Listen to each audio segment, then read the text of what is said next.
Et on approche de la fin de cette matinale, mais on reste tous ensemble pour écouter notamment la chronique de Victor Robert, directeur général d'Academia Christiana. Bonjour Victor. Bonjour Alexandre, bonjour chers auditeurs. Alors aujourd'hui on va parler d'un phénomène qui fait beaucoup réagir, l'arrivée de la marque chinoise Shein au BHV de Paris et dans plusieurs galeries Lafayette. Donc c'est une marque de vêtements qui est d'ultra bon marché, en anglais on dirait ignoblement de fast fashion, mais ultra critiquée. Alors qu'est-ce que ça dit de notre société? Et désolé de remplacer Liselotte dans votre chronique et dans les répliques.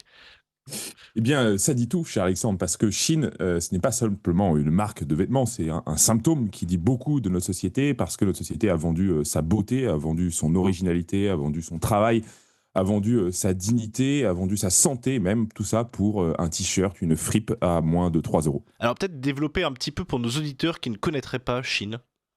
Alors, Chine, c'est une invention chinoise qui est née en 2008. Son fondateur, donc, qui s'appelle Chris Xu, a eu une idée géniale, ou on pourrait dire peut-être aussi diabolique, d'utiliser des algorithmes et l'intelligence artificielle pour produire en temps réel ce que les gens, ce que le consommateur souhaite déjà acheter.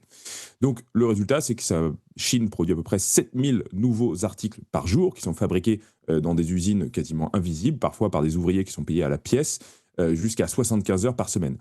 Tous les vêtements Chine sont en polyester, donc en pétrole, tout voyage par avion, et souvent tout finit à la poubelle après 10 lavages. Alors derrière ce modèle, évidemment, il n'y a pas que la Chine, parce que il y a aussi tout le capitalisme mondialisé dans sa forme la plus pure, parce que une société qui est enregistrée à Singapour, elle est financée par des fonds américains qui produisent en Chine pour vendre à des consommateurs occidentaux. Donc c'est tout un triangle finalement entre la Chine qui fabrique, les États-Unis qui investissent et l'Europe qui consomme. Et maintenant, Shein arrive directement en France, mais même physiquement, au BHV, donc dans les temples de la mode française, ce qui est loin d'être anodin. Oui, ça a presque tout d'une provocation, d'un symbole. Parce que la fast fashion s'installe là même où la mode est née, hein, Paris, capitale de la mode. C'est un peu comme si on ouvrait un fast-food dans les cuisines du château de Versailles. Et c'est surtout très révélateur de l'hypocrisie dans laquelle nous vivons tous aujourd'hui en France. C'est-à-dire qu'on vote une loi anti-fast fashion qui a été votée en 2005. On parle d'écologie, on fait des posts sur les réseaux sociaux indignés, etc. Et en même temps, eh bien, tout d'un coup, les ventes explosent sur l'application Chine et la France, qui condamne moralement, Chine consomme compulsivement cette marque et ses produits. Et rappelons d'ailleurs, pour l'anecdote, que les Galeries Lafayette elles-mêmes s'opposent à la venue de Chine pour des questions justement de marque, mais on imagine que vous y voyez une question politique, Victor Aubert. Oui, exactement, parce que déjà d'un point de vue éthique, ce modèle de consommation, ça nous conduit à l'absurde, c'est-à-dire l'exploitation, la pollution, et même, je dirais, jusqu'à l'abrutissement, la bêtise, l'uniformisation. Mais au-delà de cette dimension morale, il y a aussi tout un sujet politique. Il y a deux visions qui s'affrontent. D'un côté, on a une vision libérale, c'est-à-dire ceux qui croient naïvement dans le dogme du laisser faire le marché, le consommateur choisira, la concurrence va finir par équilibrer les choses. Alors tout ça, c'est bien beau, c'est gentil, mais c'est en réalité faux. Parce que le marché n'est pas neutre, hein. Quand il y en a qui produisent sans règles, sans taxes, sans salaire décent, et que tous les autres respectent des normes sociales, des normes écologiques, bah, ce n'est pas de la concurrence, hein, c'est sacrifier notre économie sur l'autel du mondialisme.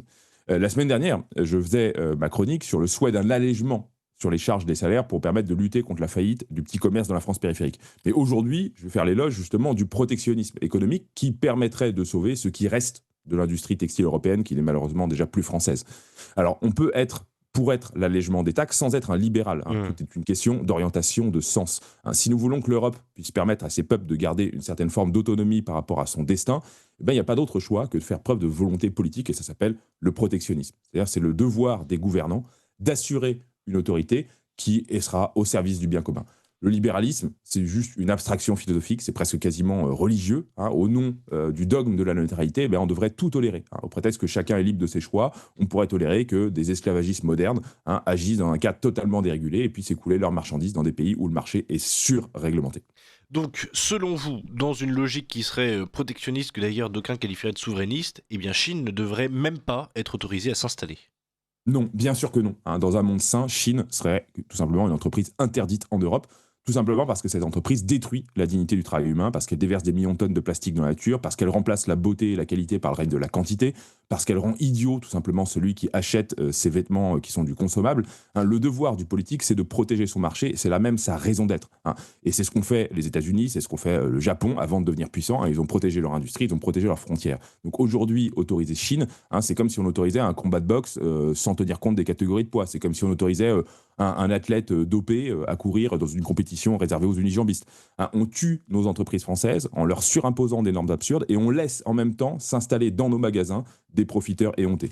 Hein, le libre-échange, ça n'a de sens que si on est entre égaux. Mais alors, dans ce cas, comment vous expliquez que les gens continuent à acheter Chine?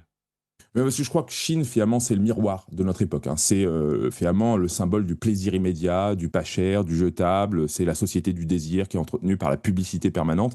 Hein, on n'achète pas un vêtement, on achète presque une minute de distraction, une sorte de petite frisson qui nous console de la monotonie du quotidien. Hein, Chine, on pourrait dire, c'est presque un peu le Netflix du chiffon. Hein, lorsque vous payez vos vêtements à un prix juste, eh ben, vous y réfléchissez à deux fois. Hein. On ne s'achète pas, je sais pas, un manteau d'hiver tous les jours. Hein, et lorsque vous avez des prix ridicules qui sont proposés par la fast fashion, eh bien, tout ça, ça vous ôte toute réflexion, ça vous pousse à l'insouciance, ça vous pousse finalement à un achat en un clic compulsif. Hein, un pull à 10 euros, bah, au pire, s'il n'est pas terrible, c'est que 10 euros. Quoi. Donc, finalement, c'est un petit peu comme tous les mirages de la modernité. Hein. Chine, ça ne laisse que du vide. Qu'est-ce que vous allez garder d'un vêtement jetable? Hein, quel rapport, finalement, à la matière? Quel rapport au monde? Quel imaginaire est-ce qui reste, finalement, dans cet univers de la fast fashion?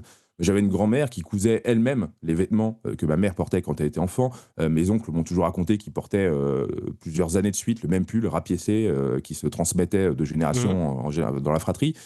Au fond, finalement, cette profusion artificielle de vêtements éphémères, ce n'est pas quelque chose qui nous rend heureux. Certains vous diront oui, mais tout ça, ça vous permet quand même à un moment donné d'acheter quand vous n'avez pas beaucoup d'argent. Mais en fait, en réalité, ça agit comme une dose de dopamine pour combler cette angoisse existentielle dans laquelle notre époque nous plonge. Alors, peut-être un mot de conclusion, Victor Robert? Oui, Chine, ce n'est donc pas un moyen de rendre la mode accessible aux Français les plus modestes, comme prétendent les dirigeants de Chine en France. Hein. C'est un symptôme de notre mauvaise santé. D'une part parce que ces vêtements sont toxiques, parce qu'ils sont bourrés de perturbateurs endocriniens, de matières qui laissent toutes sortes de traces dégoûtantes dans les pores de notre peau. Et puis d'autre part parce qu'ils sont le symptôme aussi de notre mauvaise santé spirituelle. Hein. Sommes-nous capables de dire non?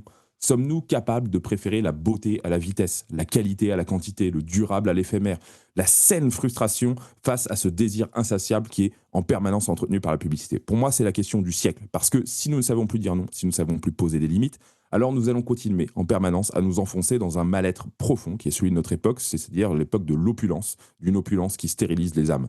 Donc refuser Chine, ce n'est pas simplement un geste militant, c'est un geste d'hygiène spirituelle et peut-être le premier pas vers le retour au réel. Merci pour cette très bonne chronique, Victor Robert, et on vous dit à la semaine prochaine. Merci Alexandre. Au revoir chers auditeurs.